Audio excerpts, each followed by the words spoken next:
अभी दिवाली भी नहीं आई और पटाखे देखो अभी से लोग जलाने लग गए। सही है, अपने अपने शौक हैं सबके। तभी गबरू देखता है कि सारे गाय भैंस उसके खेतों में भाग रहे हैं और उन्होंने सारे खेत की फसल को कुचल दिया और सारी फसलें नष्ट कर दी। हे भगवान, ये क्या हो गया? अब क्या करूंगा मैं? इतनी मुश्किल से तो कर्ज मांग के इस बार की फसल बोई थी। अब वो पैसे कैसे लौटाऊंगा? अब क्या करूं? हे प्रभु, आप ही कोई रास्ता दिखाओ।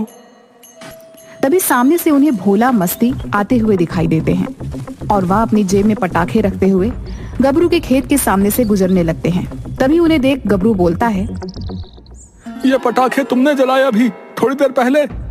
हाँ भाई, क्यों, क्या हुआ? तुम्हें पता है तुम्हारी वजह से मेरे खेतों का ये हाल हुआ है। तुमने जो पटाखे जलाए थे उन्हीं की वजह से ये सारे जानवर डर गए और इस तरह मेरे खेतों की तरफ भागने लगे। अरे अरे, कहीं का कहीं जोड़ रहे हो यार। ऐसा कैसे? तुम कैसे कह सकते हो कि ये सब हमारी वजह से हुआ है? हद है भाई। ज्यादा शरीफ बनने की कोशिश मत करो, समझे? मैं सब जानता हूँ, समझे? तभी वहाँ गांव का मुखिया पहुँचता है। अरे क्या हुआ गबरू, क्या बात हो गई भाई? आज क्यों भड़क रहे हो इतना इन दोनों पे? ऐसा भी क्या कर दिया इन्होंने? अरे मुखिया जी, अब आप ही मेरी मदद कीजिए। ये देखिए कितना नुकसान हो गया है मेरा। अरे बात क्या है, बताओगे भी? आज जब मैं आ रहा था तो मैंने आते वक्त पटाखों के जलने की आवाज सुनी और जब मैं खेत पे पहुंचा तो मैंने देखा कि पास के तबेले के सारे जानवर मेरे खेतों में इधर से उधर भाग रहे हैं और तभी मैंने इन्हें उसी तरफ से आते हुए देखा और इनके पास पटाखे भी हैं। आप चाहें तो इनकी जेब में देख सकते हैं। अरे तो भाई, हमने कब मना किया है कि नहीं है? बस हम तो ये कहने की कोशिश कर रहे हैं कि हमारा तुम्हारी फसल खराब होने के पीछे कोई हाथ नहीं है। हाँ, लेकिन तुम हो कि कुछ सुनने को तैयार ही नहीं हो। हम समझ सकते हैं कि तुम्हारा भारी नुकसान हुआ है, लेकिन तुम्हें भी समझना चाहिए ना कि ऐसे किसी पे तुम अपने नुकसान की भरपाई नहीं डाल सकते भाई। हो सकता है तुम्हारी फसल के नुकसान के पीछे कोई और हो, तुम उसका पता लगाओ। है, मैं वादा करता हूँ कि उसे जरूर उसके किए का दंड दूंगा। ये कैसी बातें कर रहे हैं मुखिया जी? इन दोनों ने मेरी फसल को बर्बाद कर दिया और आप हैं कि इनकी तरफदारी कर रहे हैं। अरे भाई, बात तरफदारी की नहीं है गबरू। मैं जानता हूं कि ये दोनों कैसे हैं। अब देखो, तुम्हें भी तो केवल इन पर ही शक है। तुमने ये सब अपनी आंखों से होते हुए थोड़ी ना देखा है। बोलो, देखा है? बताओ। नहीं ना? तो बोलो, तुम कैसे कह सकते हो कि तुम्हारी फसल इन्होंने ही खराब की है? मुझे लगता है सारे जानवर खुद ही तबेले से भाग गए होंगे और इतनी अच्छी फसल देख खाने के लिए दौड़े चले आए होंगे। अब जानवर हैं, नादान हैं, इन्हें आप क्या ही बोल सकते हैं? तुम ही बताओ। और जो इनके पास पटाखे हैं उनका क्या मुखिया जी? वो भी तो एक सबूत है ना। कैसी बातें कर रहे हो गबरू? दिवाली आने वाली है, बस पिछले साल के पटाखे देख रहे थे कि काम कर भी रहे हैं कि नहीं? हाँ गबरू, भाई साहब सही बोल रहे हैं। पिछले साल के कुछ पटाखे बच गए थे, वही देख रहे हैं कि काम कर भी रहे हैं या नहीं। आप हमें गलत समझ रहे हो गबरू भाई। तुम दोनों भी सच जानते हो, लेकिन मुखिया जी के सामने झूठ बोल रहे हो। कोई बात नहीं, इसकी सजा तुम्हें जरूर मिलेगी। देखना, भगवान तुम्हें माफ नहीं करेगा, याद रखना। हाँ। इसके बाद गबरू मटके बना के उन्हें बाजार में बेचने लगा और ऐसे इंसान की तलाश करने लगा जो उन दोनों चतुरों को मात दे सके। इसी तरह कई दिन बीत गए। एक दिन जब गबरू मटके बेच रहा था तो उसने देखा कि एक आदमी समोसे की दुकान में समोसे खा रहा होता है और पैसे देने के वक्त जब वहाँ एक और आदमी आता है तो उससे वो मीठी मीठी बातें करने लगता है। अरे भाई, कहाँ से हो? भाई बस नगर खजूरा से आया हूँ, इधर से गुजर रहा था तो सोचा कि कुछ खा लेता हूँ। बहुत बढ़िया भाई, यहाँ के समोसे इतने स्वादिष्ट होते हैं कि दूर दूर से यहाँ लोग आते हैं। आपने बहुत सही किया यहाँ आके। मैंने भी अभी यहाँ बैठकर समोसे खाए, मेरी तो आत्मा तृप्त हो गई भाई। रुको, आपके लिए भी अभी 2 समोसे मंगा देता हूँ। और हाँ, समोसे मेरी तरफ से हैं, इसलिए आप इसके पैसे मत दीजिएगा, ठीक है? आपका चेहरा मेरे स्वर्गीय भाई से मिलता है। आपको खाते देख समझूंगा कि उन्हें खिला रहा हूँ। कृपा कर खा लीजिएगा। रुकिए, अभी मंगाता हूँ। भाई 2 समोसे उनकी टेबल पर लगवा दो और सुनो, पैसे वो ही देंगे, मेरे भी और उनके भी, समझ गए ना? मेरे बड़े भैया हैं वो। बड़े भैया आ रहे हैं समोसे, मैं जा रहा हूँ, बाकी आप देख लेना। ठीक है। इसके बाद सुकड़ा वहाँ से चला जाता है। अरे भाई, अभी क्यों जा रहे हो? भाई जरा जरूरी काम आ गया है, जाना पड़ेगा, लेकिन आप चिंता मत करिए, सब कर दिया है मैंने, ठीक है? ठीक है भाई, अपना ध्यान रखना है। फिर मिलेंगे, भगवान करे दोबारा देखने की नौबत ना आए, वरना बहुत बुरी तरह पिटूंगा मैं।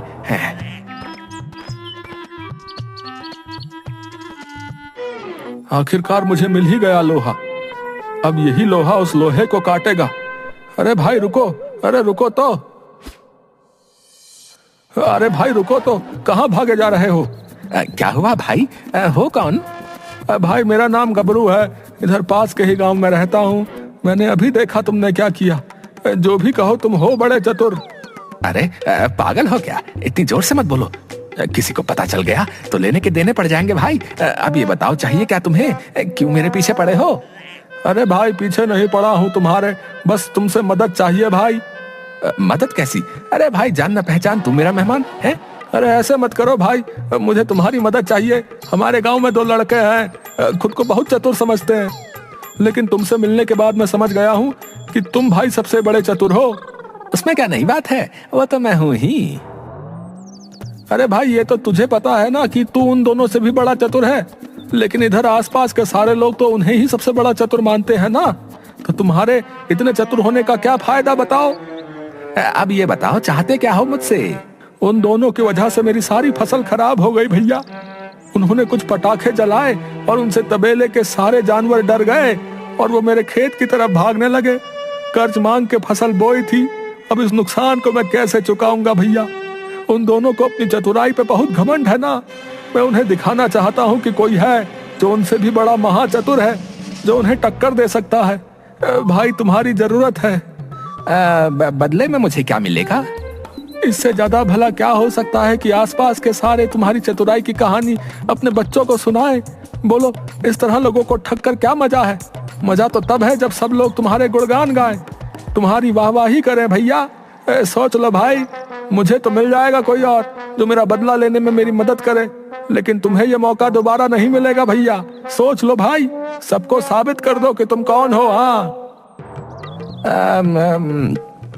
ठीक है, अब बताओ करना क्या है?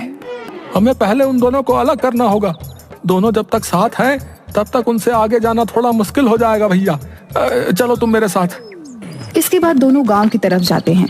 तभी उन्हें चाय की दुकान पे मुखिया जी और वो भोला मस्ती दोनों बैठे हुए दिखाई देते हैं। अरे गबरू आओ आओ बैठो।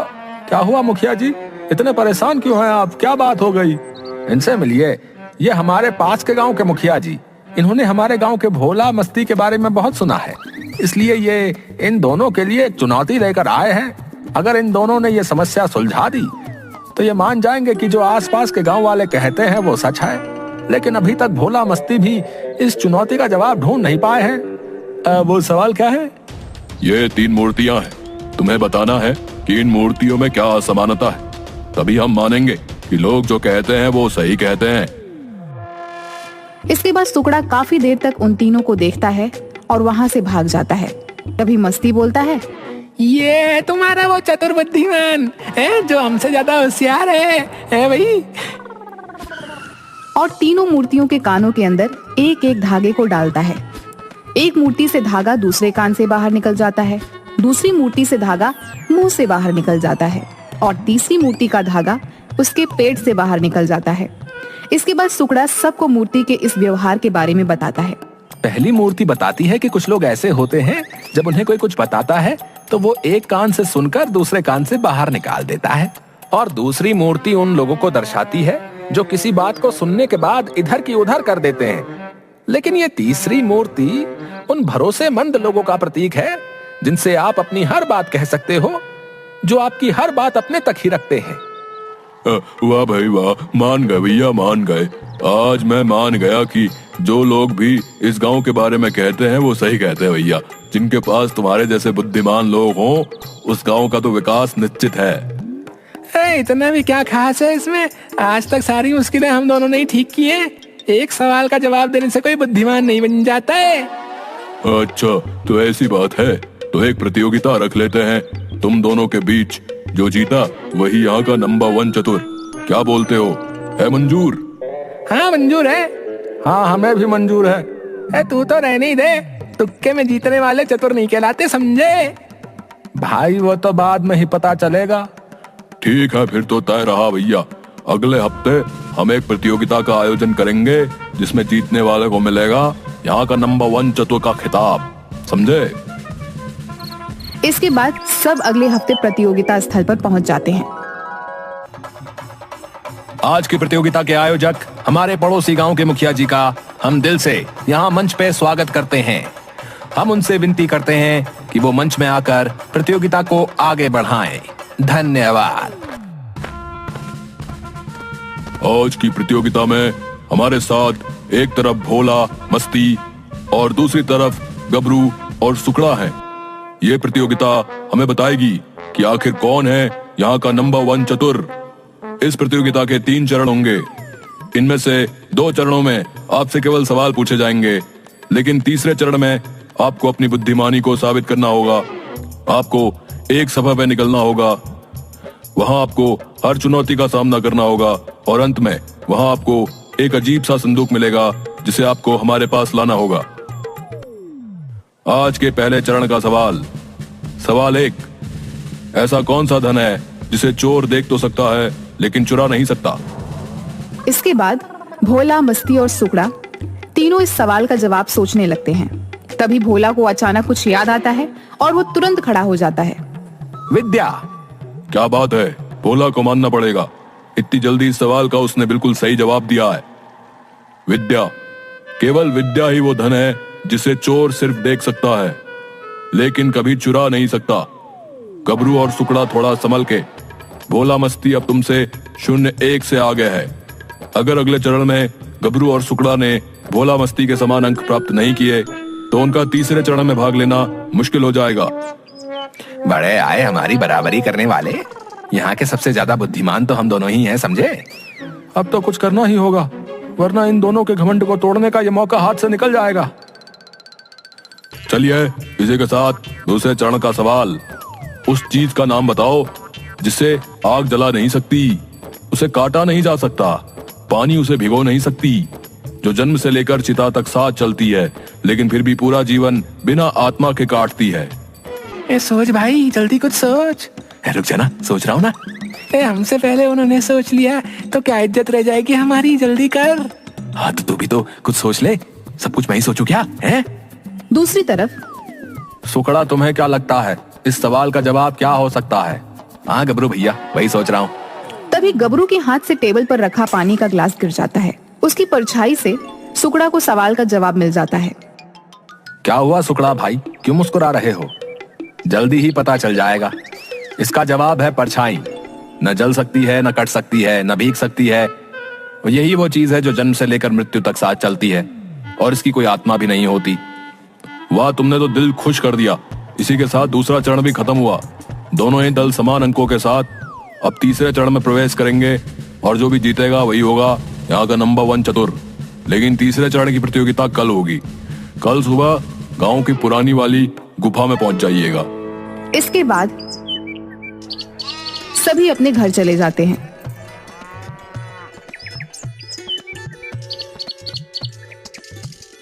अगले दिन सभी लोग गांव की पुरानी वाली गुफा के बाहर खड़े हो जाते हैं।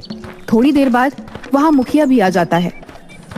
अरे वाह वाह, लगता है आज थोड़ा मुझे ही देर हो गई। ज्यादा इंतजार तो नहीं कराया ना आपको?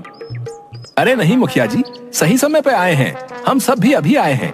चलिए अब आप आगे की प्रतियोगिता शुरू करिए। जी बिल्कुल। भोला, मस्ती, गबरू और सुकड़ा, अब तुम ध्यान से सुनो। तुम सबको इस गुफा के अंदर जाना है। रास्ते में तुम्हें बहुत सारी चुनौतियां मिलेंगी लेकिन तुम्हें उनका सामना करना होगा। आखिर में तुमको एक संदूक मिलेगा और जो भी उसके संदूक को लेकर आएगा वही होगा हमारा नंबर 1 चतुर। इसके बाद सभी लोग अंदर चले जाते हैं। यहाँ तक पहुँच तो गया, इसका ये मतलब नहीं कि तुम यहाँ के नंबर 1 चतुर बन जाओगे, समझे? चलना तो आता नहीं, बड़े आए नंबर 1 चतुर बनने। इसके बाद मस्ती जैसे ही गुस्से में उठता है वैसे ही पैर फिसलने की वजह से फिर से गिर जाता है। इसके बाद गबरू और सुकड़ा उस पे हंसने लगते हैं। चलो सुकड़ा, इनके चक्कर में कहीं हम पीछे ना रह जाएं। हाँ गबरू भाई, सही कहा। इसके बाद गबरू और सुकड़ा आगे बढ़ जाते हैं। अचानक उनका पैर एक निशान पर पड़ता है और ऊपर से एक जाल गिरता है। वो दोनों उस जाल में उल्टे लटक जाते हैं। तभी पीछे से भोला मस्ती चल के आ रहे होते हैं। वाह, कोई हमें कह रहा था कि हमें तो चलना भी नहीं आता, लेकिन मुझे लगता है उन लोगों ने खुद को नहीं देखा। सही कहा तूने भोला। इसके बाद जैसे ही भोला मस्ती आगे कदम बढ़ाते हैं, वो भी एक जाल में कैद होकर ऊपर लटक जाते हैं। मेरी बात मानो तो तुम कुछ बोलो ही मत, क्योंकि तुम जितनी बार मुंह खोलोगे उतनी बार मुसीबत में पड़ोगे। क्यों गबरू भैया? भोला मस्ती गुस्से में अपना मुंह फेर लेता है। तभी सुकड़ा अपनी जेब से एक चाकू निकालता है और उस जाल को काट देता है और दोनों वहाँ से नीचे उतर जाते हैं। और नीचे से सुकड़ा बोलता है, ये चाहिए, जल्दी बोलो, ये चाहिए। हाँ चाहिए। अरे देखो कैसे हमारे दो जंगली बिल्ले अपनी लाइन पर आ गए हैं। तुम दोनों ऐसा करो, 1 से 1000 तक की गिनती करो, तब तक हम गुफा में थोड़ा आगे जाके आते हैं। तुम दोनों को तो हम देख लेंगे।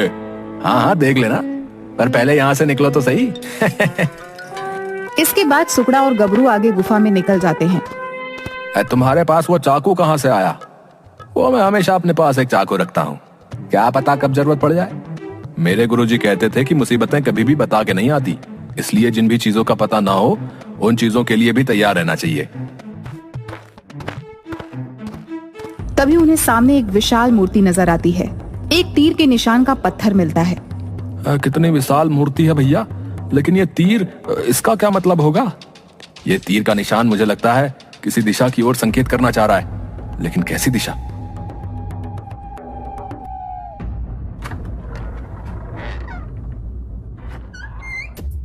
चलो सुकड़ा भैया, देखते हैं ये रास्ता कहाँ जाता है। इसके बाद दोनों के दोनों अंदर चले जाते हैं। वो जैसे ही दरवाजे के अंदर जाते हैं, तभी वो देखते हैं कि वहाँ पर 2 रास्ते दिख रहे हैं, जिसमें से एक रास्ता साफ होता है और दूसरी तरफ झाड़ियाँ होती हैं।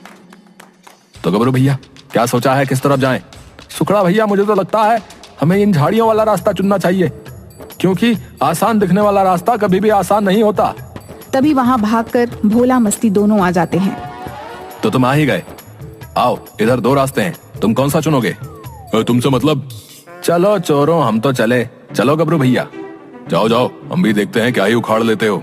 चलो भैया चलते हैं यहाँ से। इसके बाद गबरू कांटेदार रास्ते पर निकल जाता है और गबरू का शरीर छोटा होने के कारण वो झाड़ के नीचे से निकल जाता है, लेकिन सुकड़ा को जहाँ तहाँ झाड़ियों के कांटे चुभने लगते हैं। अरे गबरू भैया, अरे मुझे भी निकालो। तुम्हारा तो सही है, चुपचाप नीचे से निकले जा रहे हो और यहाँ पर कांटे चुभे जा रहे हैं मुझे। इसके बाद वो दोनों अंदर चले जाते हैं। वहाँ उन्हें एक तालाब मिलता है, जिसके बीचों बीच संदूक रखा होता है। उस तालाब के बीच के रास्ते के दोनों साइड बहुत सारे सांप होते हैं। सुकड़ा सांपों को देखकर बहुत डर जाता है। इतने सारे सांप, मैं यहाँ नहीं रह सकता, मैं जा रहा हूँ। मुझे नहीं बनना कोई चतुर वतुर, अगर जिंदा ही नहीं रहा तो क्या करूंगा नंबर 1 चतुर बनकर। देखो गबरू भैया, मुझे माफ करो, मैं यहाँ और नहीं रह सकता। अरे सुकड़ा भैया कैसी बातें कर रहे हो? अरे इस तरह मुझे यहाँ अकेले छोड़ के तो मत जाओ। देखो भैया, भाईचारा अपनी जगह है और जान अपनी जगह, मुझे माफ कर दो, मैं तो जा रहा हूँ। अरे अब क्या करूँ, ये भी चला गया, अपना तो टाइम ही खराब है। अब इन सांपों से कैसे बचाऊं अपनी जान? कुछ सोच गबरू, कुछ सोच। वो जैसे ही तालाब के उस रास्ते पर अपना कदम रखता है, तभी वहाँ एक सांप आकर खड़ा होकर इंसान का रूप ले लेता है। क्यों आए हो यहाँ? तुम्हारा दोस्त तो भाग गया, वो काफी समझदार निकला, लेकिन लगता है तुम्हें मौत का डर नहीं। क्यों, सही कहा ना मैंने? बताओ क्यों आए हो यहाँ? या तो तुम बहुत ही बड़े लालची हो, या बात कुछ और है, क्योंकि मौत को सामने देखकर तो तुम सब भूल जाते, लेकिन फिर भी यहाँ खड़े हो। मान गए तुम्हें। मुझे कोई लालच नहीं है, मैं तो यहाँ किसी को सबक सिखाने आया हूँ। किसको? वो नागराज को सारी बात बता देते हैं। मेरी मानो, उन दोनों को भूल जाओ, ये खजाना लो और भाग जाओ यहाँ से, और अपनी जिंदगी कहीं अच्छी जगह बिताओ। जाओ। नहीं, अगर आज मैं ऐसा करूंगा तो वो दोनों किसी और के साथ ये सब करेंगे। मुझे तो खजाना मिल जाएगा, बाकियों को क्या मिलेगा? वो लोग तो बेचारे और मेहनत करेंगे ताकि उनका नुकसान की भरपाई हो सके। पेड़ काटना पड़ेगा और न जाने कब तक अपनी खुशियों के लिए लड़ना पड़ेगा। और बात रही इस खजाने की, तो मैं ये मुखिया जी को दे दूंगा। क्यों? क्योंकि वो हमारे मुखिया हैं, वही तय करेंगे इसका क्या करना है। आज तक जो भी आए, पहले तो कोई पहुंचा ही नहीं, लेकिन फिर भी एक आध जो पहुंच सके, उनके जवाब में लालच की बू आती थी। लेकिन तुम्हारे जवाब में आत्मसम्मान की रोशनी झलकती है। जाओ, ले जाओ इसको। इस जगह को अपना ही अलग वरदान प्राप्त है। यहाँ हर बार अपना नया खजाना उत्पन्न हो जाता है, ताकि जो काबिल हो उसे उसकी काबिलियत का फल मिल सके। और ये लो जादुई बीज, इसे अपने खेतों में डाल देना। तुम्हारी फसल फिर से खिल उठेगी और तुम्हारे जीते जी तुम्हें कभी भी अनाज की कमी नहीं होगी। जाओ। तभी तालाब के बीच का रास्ता अपने आप गायब हो जाता है और वहाँ एक दरवाजा आकर खड़ा हो जाता है। इसके बाद गबरू उस दरवाजे से अंदर जाता है और अपनी गुफा के बाहर पहुंच जाता है। वहाँ सभी लोग खड़े होते हैं। ये लीजिए मुखिया जी। गबरू तुम, हमें तो लगा था कि भोला मस्ती या तो सुकड़ा ये लेकर हमारे सामने लौटेगा, लेकिन तुमने अपनी काबिलियत से हमें गलत साबित कर दिया। हमें माफ कर दो, हमने तुम्हारी काबिलियत को तुम्हारे छोटे कद की वजह से कम समझने की कोशिश की। आप सभी जानते हो इसमें क्या है? इसमें हमारे राज्य के आखिरी राजा सांत्वना का खजाना है। खजाना? इस अजीब से दिखने वाले संदूक में खजाना है? हाँ, इसमें खजाना है। वो हमेशा अपना खजाना यहाँ रखा करते थे। राजा सांत्वना ने नागराज से यह वरदान मांगा था कि वो उनके खजाने की रक्षा करें। तब से खुद नागराज उनके खजाने की रक्षा करते हैं। असल में इस खजाने के बारे में मैं शुरू से जानता था, इसीलिए मैंने ये प्रतियोगिता रखी, ताकि कोई तो ऐसा निकले जो इस खजाने तक पहुंच पाए। तुम्हें मालूम था इसमें खजाना है? हाँ, मुझे गुफा में नागराज मिले थे, उन्होंने मुझे इसके बारे में सब बता दिया था। तुम फिर इसे लेकर भागे क्यों नहीं? क्योंकि मैं भोला मस्ती को सबक सिखाना चाहता था। इन्होंने जो मेरे साथ किया था उसका सबक, ताकि आगे से किसी के साथ वो सब ना करें जो इन्होंने मेरे साथ किया था। कुछ भी बोलना बंद करो, समझे? शांत हो जाओ। हम दोनों को माफ कर दो। गबरू, हमें माफ कर दो। हमने तुम्हारे साथ गलत किया। उस दिन हम ही पटाखे जला रहे थे, जिसकी वजह से तबेले के जानवर डर गए और तुम्हारे खेतों को उन्होंने पूरी तरह से कुचल दिया। हमें लगा अगर हम मान लेंगे तो सब हमें जो इज्जत देते हैं वो कम हो जाएगी, इसीलिए हमने अपनी गलती नहीं मानी। चलो कोई बात नहीं, तुम्हें अपनी गलती का एहसास है, यही काफी है। यह खजाना गांव वालों के विकास में लगाया जाएगा और गबरू का जितना भी नुकसान हुआ है उसकी भरपाई हम स्वयं अपने धन से करेंगे। पर एक बात तो कहनी पड़ेगी, इस गांव का क्या, आसपास के सभी गांव का नंबर 1